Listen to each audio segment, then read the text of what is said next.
దేవుని సేవకునికి సహాయం చేస్తున్నావా? ఒక సహోదరునికి ఇస్తే యేసుకిచ్చానని గుర్తించావా? దేవుని సేవకునికి సహాయం చేస్తున్నావా? ఒక సహోదరునికి ఇస్తే యేసుకిచ్చానని గుర్తించావా?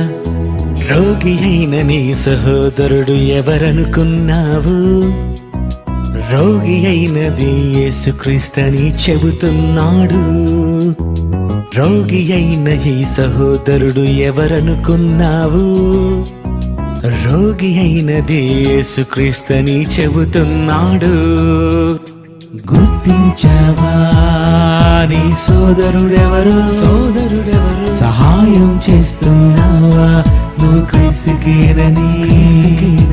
గుర్తించావా నీ సోదరుడెవరు? సహాయం చేస్తున్నావా నువ్వు క్రీస్తుకేనని? భూమి మీదకి నిన్ను పంపిన నీ పరలోకపు తండ్రి నీ పక్క నీ సోదరులు సోదరీమణులు ఆకలి దప్పులతో ఉంటే వాడు తిన్నారా అని పక్కన నిన్నే అడుగుతాడు. ఏమ్మా వాళ్ళు ఆకలితో ఉన్నారట. నీ ఆహారము ఆకలి గొనిన వారికి పెట్టండి. దిక్కుమాలిన బేదలను నీ ఇంట చేర్చుకోవాలి. బట్టలు లేని వాడు ఎవరైనా మీకు కనబడితే వాళ్ళకు బట్టలు ఇవ్వండి. ఇది ఏ కదా. ఉపకార ధర్మము చేయుట మరువకు, తన సేవలో కష్టపడుతున్న వారికి.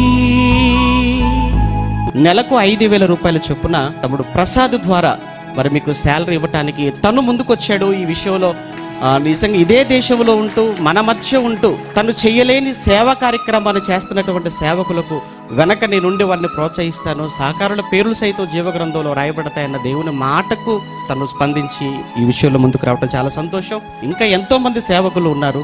దయచేసి వారిని ఒక్కసారి మీరు జ్ఞాపకం చేసుకోరండి.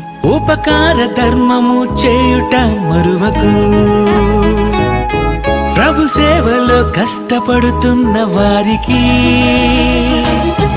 ఆతిథ్యమిస్తే మరువడు, అబ్రహామునే మరచిపోలేదు. అట్టి యాగములు తనకు ఇష్టము, అవి తండ్రికే గుర్తు చేయును. తన జ్ఞాపకార్థ గ్రంథములు రాసుకున్నాడుగా. నీ వెళ్ళినప్పుడు నీతో ఆయన చెప్పుకుంటాడుగా. నీవు చేసావని, అది తనకు చేసావని, అది నీకు తెలియాలని నీ కొరకే రాశాడుగా. నీవు చేసావని, అది తనకు చేసావని, అది నీకు తెలియాలని నీ కొరకే రాశాడుగా. నేను ఆకలి గొంటిని, మీరు నాకు భోజనం